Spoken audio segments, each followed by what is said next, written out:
Welcome back to part 2 of our delicious conversation with Sarah Rose Siskind. She is the founder of Hello Syscom. She's helping the smartest minds in AI, robotics, communicate their message with the power of humor. She is also a psychedelic stand-up, and she had a great show called Drug Test. It was actually featured in the New Yorker, and she has scientists on there and all kinds of other people. She writes for Psychology Today.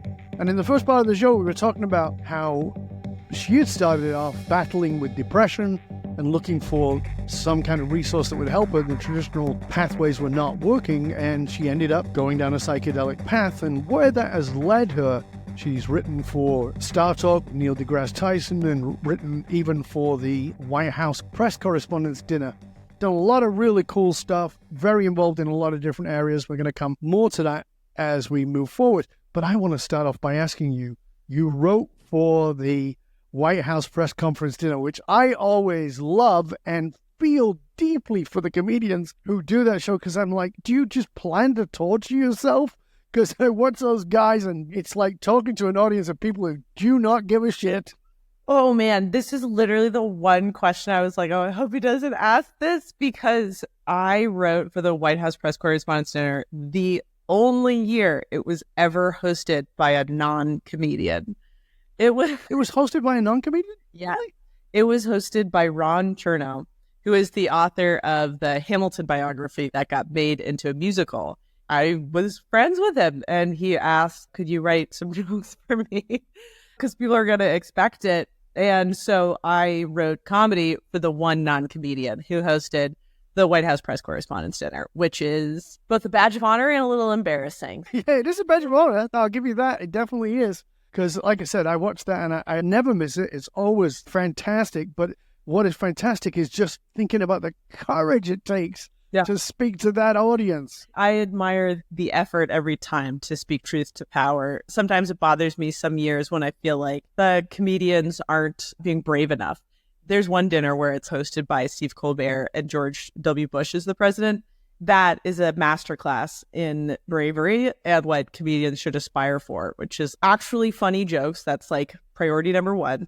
But then also even at the expense of your present comfort. Oh, I remember that one, and it was superb. It was superb. I saw Colbert in New York when he had the Stephen Colbert show. Oh, wow. He was phenomenal. And he had to come out and say, you do know this is a character, right? Because many people in the audience didn't recognize that was a character. It's like my new husband of 2 weeks ago was on. Congratulations. Thank you.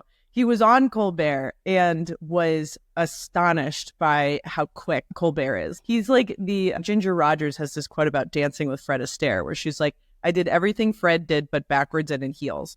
And that is Stephen Colbert, because he's doing everything a normal talk show host would do, but also in a character where he's like subverting what he's saying. He's truly astonishing. He's very skillful.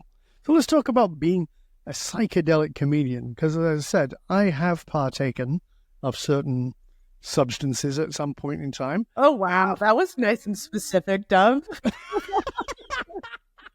Talking of courage. He's like, I know somebody who may or may not have done or not done a psychedelic. Exactly. Yeah, I don't think there's much I haven't tried at some point in time. There is some stuff that just seemed too rough for me. But I tried most things, mostly because part of my studies are in consciousness studies and spiritual metaphysical studies and all those kinds of things. So I tried a lot of things, trying to understand my own consciousness. I, too, struggled with enormous amounts of very dark depression for a very long time. And I don't know that I found that it helped with dealing with it, but it helped me to understand it in a way that I hadn't, in that it allowed me to step into the shadows in ways that my ego had not allowed me the courage to do in therapy. But once I'd been there through that process, through a psychedelic process, I could then have the courage to bring it up or to walk through it in a therapeutic process. And I'm a great believer in that because I'm a Jungian therapist by training as well. So it's like going to those dark places, but it was like nothing would allow that until I'd been down that road. That's very beautifully put. I love that step into the shadows. That's really like their mechanism of action, especially MDMA for vets suffering from PTSD, is to allow people to step into the shadows with a sense of safety behind them. It's just a very powerful new medicine. And I have to say, I've been just so distraught about the recent FDA ruling, which essentially disapproved, the United States Federal Drug Administration disapproved of MDMA as a assisted therapy, with the primary case being vets suffering from PTSD. It's a major setback. It's not over, but it's a tough time in the psychedelic community given that major setback. Yeah, I think that ignorance has always had its strength, and part of that is follow the money, the profiteering. And so now we're seeing that major pharmaceutical companies are involved in the marijuana business. Major pharmaceutical companies are involved in the psilocybin business as it becomes more legal. John Boehner was very anti-pot, and then now he's the spokesperson for a marijuana company. I mean, come on, it's follow the money. You don't have to be a genius to work it out. And so if this is going to interfere with our business, and we have enough pull, we're going to make sure it doesn't happen until we can't avoid it, and then we'll just get into the business. That's a political subject in and of itself, but I want to go back to what I said, which is being a psychedelic comedian. Yes. Because I can't imagine anybody getting on stage ripped off their tits and trying to do some kind of comedy. Anybody laughs that apart from yourself, because I know I can be pretty funny to me if I'm stoned. Honestly, I just have to say, you could say anything, and I would assume it's a British euphemism for being high. I've never heard ripped off your tits, but I really do think Brits, any verb, and an American will assume, be like, oh, I got so snoggered last night. Absolutely jelly-wapped. Anyway, so ripped off your tits, that's a new one for me. Okay, I will clarify, I don't perform high. Once I tried to write jokes when I was on psychedelics, and that didn't go well. Here was the joke I wrote when I was on psychedelics.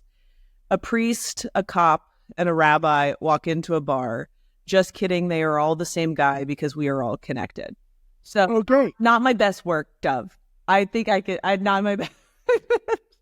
I think I might second that. Yeah, not my best work. So I don't perform high, and I don't write my best material high.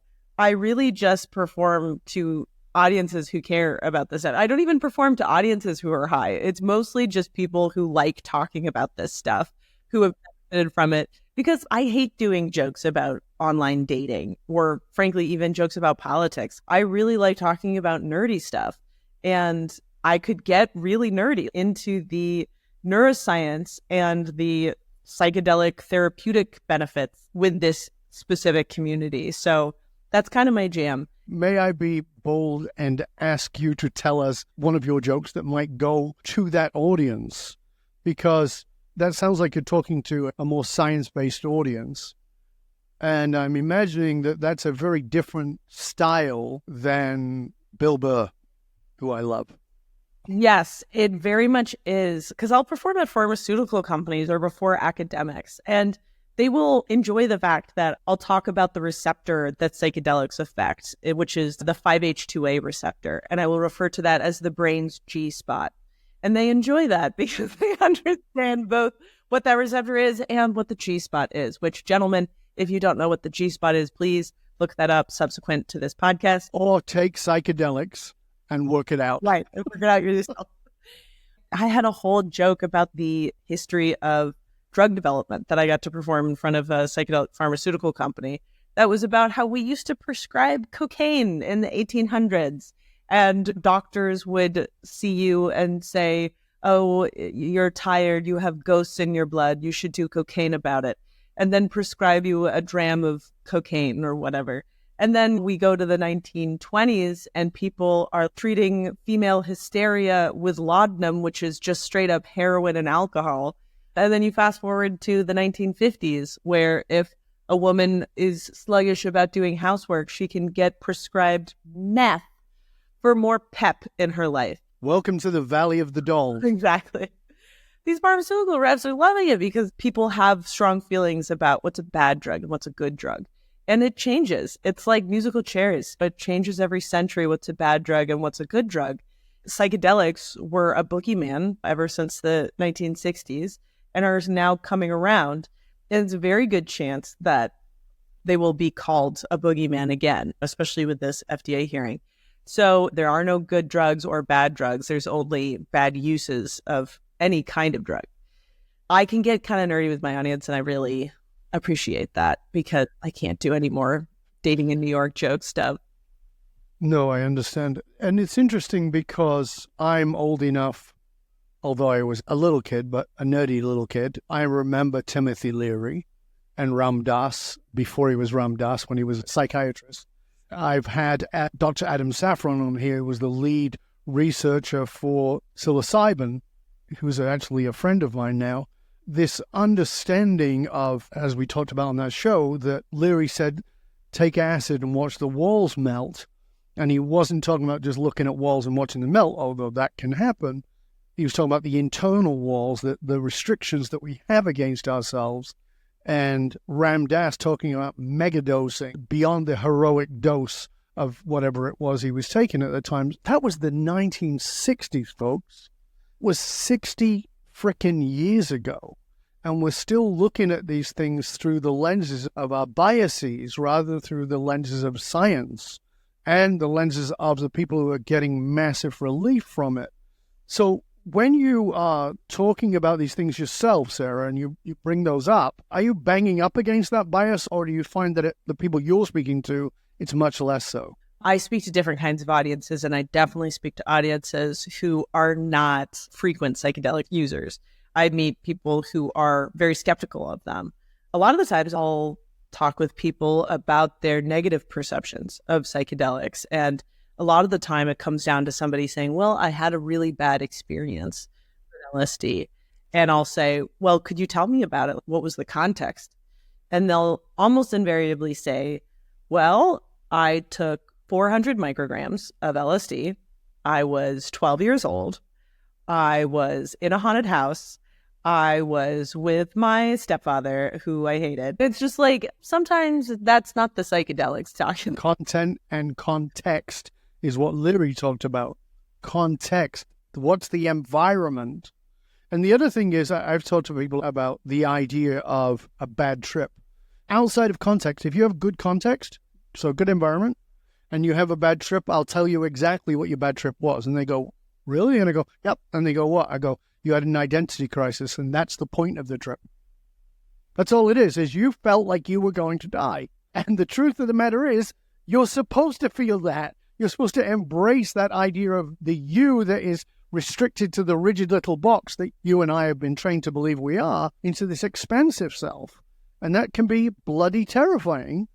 But if you can sit with that, something expansive happens. You introduced me earlier as like a Zendo trained trip sitter. So the Zendo Project is a group that gets affiliated with hospitals, especially at music festivals, where once somebody who's taken too much of a substance is discharged from the hospital, but they're still tripping, they'll be sent to our tent. And we are just peer-to-peer trained trip sitters. We really just sit with people and we listen when people are going through a very difficult experience. And so I've sat with more than a dozen people who have really bad trips.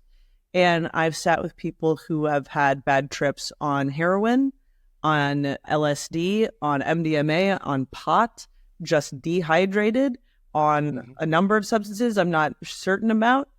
And I will say the one thing in my experience that united all of those really difficult experiences was the context people were in, especially who were the people you were with. And almost always I had some variation of my friends were weirded out by me, or they abandoned me, or I was just treated differently from the group. And so set and setting really does matter a lot, because it can help with what you're talking about, Dov, which is that sense of identity slipping. That could be extremely jarring. And it can be made a lot easier when you're with a guide, or at least just like supportive friends. So I think that makes a big difference. You got to be safe. The safety is also the psychological safety. You have to have psychological safety to do anything like this. And I would be the first to say, listen, you want to try it? I'm not going to judge you for trying it. That's great. But again, be safe. Make sure the drug you're using is safe, is tested, and make sure that the people you're with, actually you can trust them. And don't think we've been mates for a little while. That doesn't mean a damn thing. it has to mean that this person is not going to shit on you while you're under the influence. And by the way, let's take the most common drug, alcohol. If you're in a bad environment and you're hammered, gazoogled, whatever the term is you want to use, British term, when you're gazoogled, if you're off your tits on alcohol, you want to make sure that you're around people who can help you. You need somebody who's going to hold your hair. All of it is so important to understand this. So let's go a bit further, because we're in the part 2 of the show. We're in the second half of the part 2. What don't people usually ask you that you wish they would ask you about what it is you do? People don't ask me enough if I would take $1 million. I really feel like I don't get that question enough. People saying, why won't you take my money? I talk so much that even if people don't ask it, I'll usually bring it up. I've loved all the questions so far. Here's one. What's the connection between your interest in psychedelics and your interest in artificial intelligence?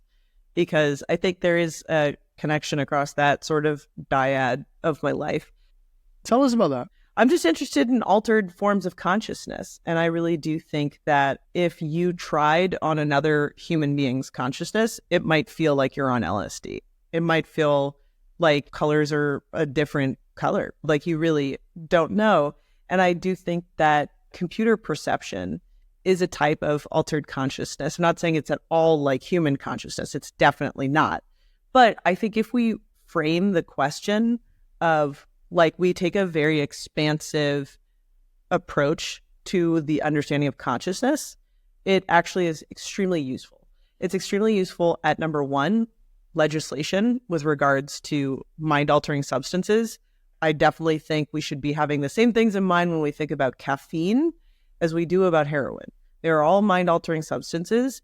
And why do we regulate some and not others? Truly thinking about on the same spectrum is useful. And when we think about artificial intelligence as an altered mindset, I think it will also help us with legislation and regulation, because we're also thinking about it as, okay, well, what information are we exposing this altered consciousness to?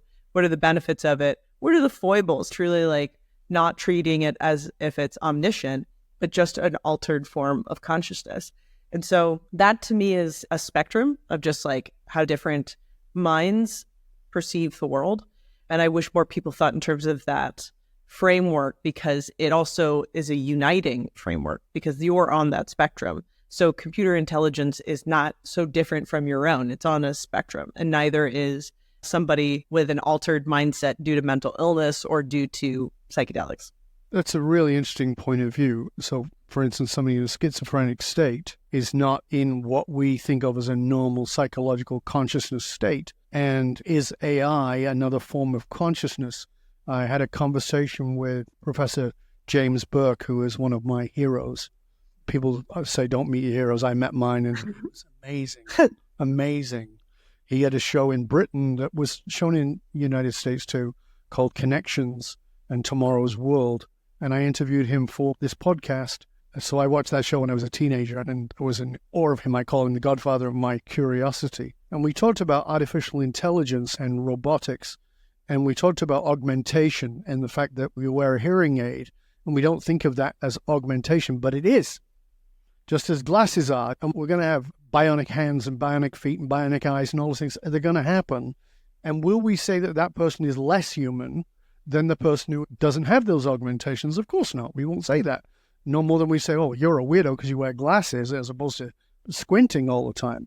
So that augmentation becomes that AI in the form that it's in is in its very early days. As I mentioned at the beginning, you spoke for OpenAI recently. Because you're on the inside of that path, do you see that, as Dr. James Burke talked about, that this is actually an evolution, that maybe augmented cybernetic mankind is simply the next level of our evolution? So he's like, we're all fighting this shit, and we need to understand that that's where we're going. It's not a bad thing, it's where we're going. It's a Luddite mentality to hold back. I would say, yeah, from that description you gave of his perspective, I would definitely put myself in that sort of broad transhumanist camp for sure. Mm. I think the caveat I would place upon it is just that how we treat machines affects how we treat each other. Case in point, a friend's toddler was directing her by saying, "Mama, give cookie to me. Mama, open door." And she was frustrated that her child was talking to her in this way. And she realized the child was imitating her talking to an Alexa. And I really do think that the way we interact with machines can affect how we think about ourselves and how other people see us. And so I do think it's useful to have lifelike machines in addition to incorporating machines into humanity, because it'll improve the quality of the machine and improve the quality of how we interact with each other. And yeah, already it is an extension of our own minds. I think we have to be careful with it for sure, but the benefits so dramatically outweigh the costs and the risks that I count myself as a very enthusiastic optimist. Yeah, I think there's another piece here. One of my clients, Anne Beaulieu, she's an expert in the intersection of AI with EQ, with emotional intelligence. Yeah, that's great. And she built knowledge bases for leading experts based on that, because her argument is, and I fully agree, is that we are worried about AI and forgetting that we're the ones training it exactly every day in our interactions. And if we're lacking emotional intelligence in our interaction with it, I define it as a baby. We're training the baby. If the baby is never trained with any compassion or empathy or manners, why would it respond with any? Of course it wouldn't. It's very much in line with what you're saying. I love that example of the little girl imitating her mom, or the little child imitating its mom, in simply just responding as if they're speaking to AI or speaking to Alexa. A couple of thoughts on that. So I've written a number of papers with Honda Research Institute, a client of ours, about human-machine interacting and emotional intelligence. And definitely, you can really improve certain qualities of outcome if you add certain human flourishes. It's one of the reasons OpenAI is dramatically the front runner in AI, is because their AI is so accessible to people and it's so lifelike in its responses, especially also this other company named Pi, when it comes to emotional intelligence in AI. The second point is, I have a friend who's written a book. His name is D. Kai, and he's like the godfather of Google Translate and a major speaker in AI. He's written a book about raising AI, and it's using the overarching metaphor of parenthood when it comes to creating large language models. And the entire book starts off with this one thought I find is incredibly profound, which is just this. We think of artificial intelligence as so categorically different from human intelligence, but look up the term artificial in the dictionary, and you'll find the definition that artificial means man-made. And what do you think human intelligence is? That's very good. That's very insightful. Yeah, so I think it's a spectrum, and it's extremely useful framework, like you were saying, Dov, to think about AI like a child. And what are we exposing it to? And what are its rights? We're talking a lot about our rights, but what are the rights of sort of a nascent form of consciousness? Well, I think that this is one of the questions that is the big question. I talk a lot about this in my interviews, is that AI in the form that we know is still so in its infancy. It seems incredible, but it's so in its infancy. There's no doubt about it. It's going to change the economies of the world. It's going to change everything. It's going to change the job situation, the work situation. It's going to change so many things. There's no doubt about that. And as a result, as we get more cybernetic in the transhuman sense, is this a robot, is this a human, or is it both? As we get to that place, we're going to have to look at robotic rights. Does this robot have a right? There was a fantastic show, I think it was called Humans, that was a British show about these robots who were fully humanized. If you watch Blade Runner, that scene with Rutger Hauer where he says, "Tears in the rain." Oh. Like, it's heartbreaking scene. Here's this ruthless, murderous cyborg who's talking about the pain of living in the way that he has to live as tears in the rain. It's just so powerful to understand that that's coming, kids. You can resist all you want. I can understand your resistance, but it's coming. You can stand with your big bat and try to break the loon, and you're just a Luddite. Yeah. It's coming. Instead of trying to fight against it, how do we work towards it with a greater level of compassion and empathy and deep-seated emotional understanding. The challenge with a lot of this issue is my challenge, is that those people who are often in charge of these things haven't done enough deep introspection. They need to do the ayahuasca. They need to have a deep therapeutic processing of going into the shadows. They need to have done that. And I know that a lot of tech CEOs are on that path. And I think that that's the reason, at least unconsciously, that they're going down that road, is because they're beginning to understand that if they don't have that, they have no comprehension of what this is going to do impact-wise. It's a consciousness conversation, not a robotics conversation. I think there is certainly a lot of use of psychedelics in the tech world, and people in AI are very conscientious of using psychedelics, one, for creativity, and two, for introspection as you start to create new technologies that enter morally gray areas. I do think it's important to note, however, that psychedelics are not a panacea. If you gave Hitler ayahuasca, he's probably not going to come out being like, oh, Jews are fine. They are a tool set, like the internet is a tool set, like AI is a tool set. They're extremely powerful tool set, but it doesn't have the specific outcome that everybody thinks it will. It's more just like, okay, now they have a friend when they walk into the shadows, as you put it so beautifully, Dov.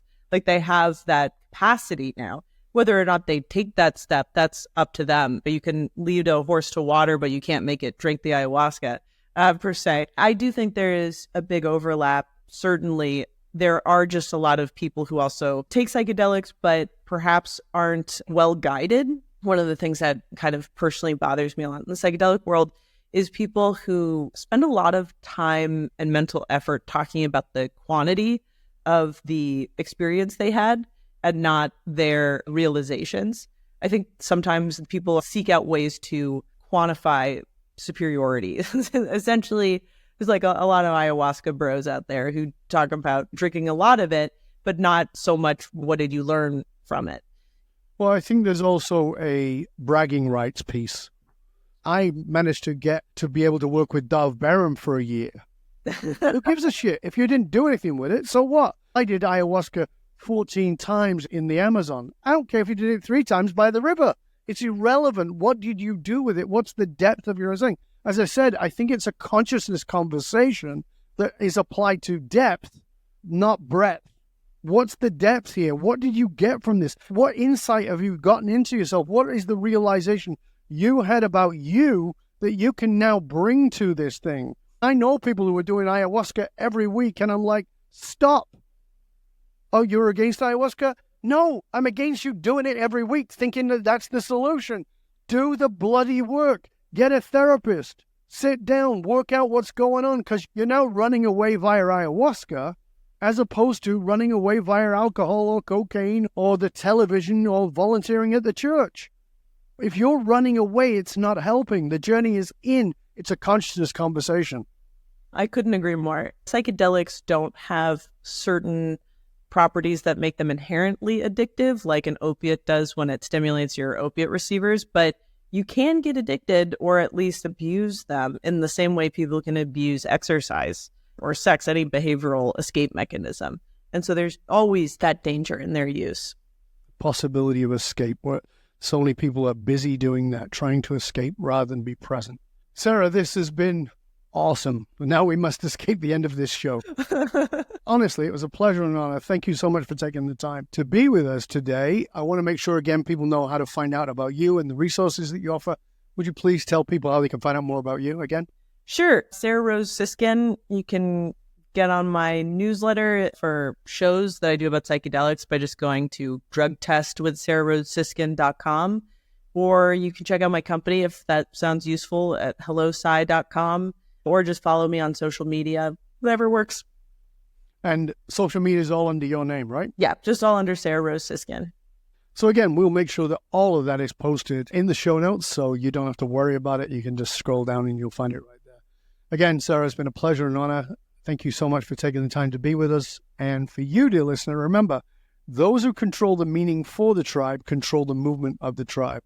And it's the meaning you give something or the meaning you take on that is determining how you're seeing the things that you're seeing. Leaders committed to positively shaping the political and business landscape know that they must tap into what drives human behavior and that is the emotional source code. I'm Dov Baron. I show businesses, teams, and leaders how to harness their emotional source code to move their tribe, because unified, actualized meaning is a single monolithic difference between mediocrity and greatness for individuals and for companies. Remember, we need your help in staying relevant, so please go to wherever it is that you tune into the show from, rate, review, and of course, big thank you for sharing the show with everybody you know. Till next time, stay curious, my friends. Stay curious about how psychedelics are not necessarily what you think they are, but how they may be a trip into your own consciousness and how that relates to AI and artificial intelligence as a generality, robotics as well. There's a much bigger picture here and you want to explore more of it. Make sure you reach out to Sarah and find out more. It's been a pleasure and honor for us to have you join us. I'm Dov Baron. I'm here to assist you, tapping into your deepest meaning to reach that next level of clarity, focus, purpose, and profit in your business, in your life, and in your leadership impact. And I am out.